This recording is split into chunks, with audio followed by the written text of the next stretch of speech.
Hi అండి. నేను already అలసిపోయి ఉన్నాను, కానీ మా ప్రొడ్యూసర్ ఇప్పుడే వచ్చారు.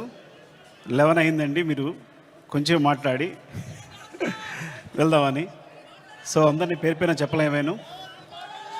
ఒకటి మాత్రం నిజం, నేను బన్నీని ఆర్యతో స్టార్ట్ నా జర్నీ, తను ఎలా ఎదుగుతున్నాడో చూస్తూ వచ్చాను. అంటే వ్యక్తిగా, ఒక ఆర్టిస్ట్గా తన జర్నీ అంతా నేను దగ్గర నుండి చూస్తున్నట్టే. బికాజ్ ఇప్పుడు మాట్లాడుతూనే స్పెషల్గా చెప్పాలంటే ఈ పుష్ప అనేది, ఈ పుష్ప 1 పుష్ప 2 కానీ ఈ సినిమా ఎట్లా వచ్చింది, ఇలా తయారైంది అంటే ఇది కేవలం తన మీద ప్రేమ మాత్రమే. మా ఇద్దరు బాండింగ్ అనేది ఎక్స్చేంజ్ ఆఫ్ ఎనర్జీ. తనతో మాట్లాడుతున్నప్పుడు, తన సీన్ చెప్తున్నప్పుడు నాకు ఇచ్చే ఎనర్జీ. ఎప్పుడైనా ఒక సీను రావాల్సిన పోరాటం చేస్తాడు. మీరందరూ ఒక ఫైట్ కోసమో లేదా సీక్వెన్స్ కోసమో కాదు, ఒక ఎక్స్ప్రెషన్ కోసం ఫైట్ చేస్తాడు తను. ఒక చిన్న ఎక్స్ప్రెషన్, ఒక ఐబాల్ లేపాలనో, ఒక లిప్ మూవ్ చేయాలనో, లేకపోతే వాయిస్లో ఏదో ఒక షివర్ రావాలనో, అంటే ఒక స్టార్ పర్ఫామ్ చేయడానికి పడే తపన అనేది ఒక డైరెక్టర్కి మామూలు ఎనర్జీ రాదు. డార్లింగ్, నువ్వు నమ్మకపో, కేవలం నేను ఈ సినిమా చేయడం నీ గురించి తప్ప ఇంకేం లేదు, నీ మీద ప్రేమ తప్ప ఇంకేం లేదు. ఫ్రాంక్గా చెప్పాలంటే నీతో సినిమా చేస్తున్నప్పుడు నా దగ్గర కదలేదు. నీకు వచ్చినప్పుడు ఊరికే జస్ట్ ఒక సీన్ 2 సీన్లు చెప్పాను, ఇట్లా ఉండొచ్చు క్యారెక్టర్ అంతే, కానీ నా దగ్గర కదలేదు ఆ టైంకి. సో నువ్వు నమ్మి నా తర్వాత నువ్వు నాకు ఇచ్చిన ప్రతి క్షణం నాతో మాట్లాడుతూ ఎనర్జీ కానీ, మన ఇద్దరం కూర్చున్నప్పుడు ఒక సీన్ చెప్పినప్పుడు నువ్వు ఇచ్చే తపన కానీ, సీన్ గురించి పడే తపన కానీ, ఈ వ్యక్తి కోసం ఏదైనా చేసేయచ్చురా. బికాజ్ సినిమానే మా ప్రపంచం. ఆ సినిమాలో ఈ సినిమాని ఒక స్థాయి తీసుకెళ్ళడానికి వ్యక్తి ప్రయత్నిస్తున్నాడు అంటే ప్రతి ఒక్కరికి ఒక ఎనర్జీ వస్తుంది. సెట్లో మొత్తం అందరికీ శ్రీవల్లి చెప్పినట్టు, శ్రీలీల చెప్పినట్టు, లేకపోతే అందరూ నా టెక్నీషియన్స్ చెప్పినట్టు, నా అసిస్టెంట్ చెప్పినట్టు, ప్రతి ఒక్కరికి కూడా ఏదైనా ఇప్పుడు ఫర్ ఎగ్జాంపుల్ అంటే ఒక ప్లాట్ఫామ్ క్రియేట్ చేస్తాడు తను ఈ హైలో.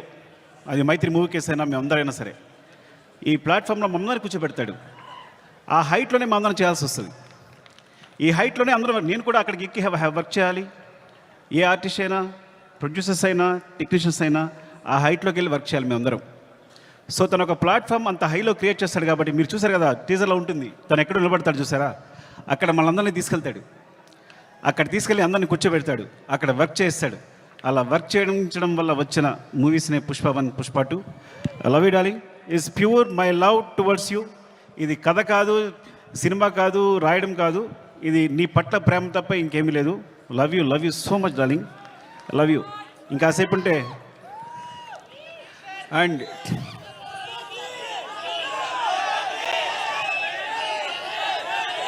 Love you.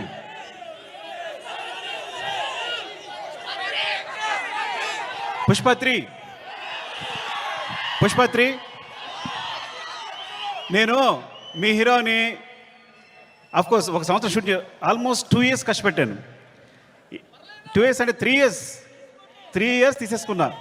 ఒక వ్యక్తి లైఫ్లో 3 సంవత్సరాలు తీస్తానంటే మీరు మీ హీరోని అడగండి, నేను నా ఫ్రెండ్ అడుగుతా తర్వాత నా కోసం మళ్ళీ ఇంకో 3 years ఇవ్వగలే అవకాశం ఉందా అని.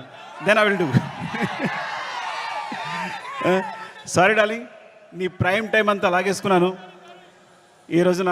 అండ్ సో అంటే ఇంకా తప్పదు, నేను అందరి గురించి మాట్లాడలేకపోతున్నాను ఇప్పుడు. అండ్ మై ప్రొడ్యూసర్స్, అంటే సినిమా అనేది ఇప్పుడు నేను టెండూల్కర్ ఫ్యాన్ని.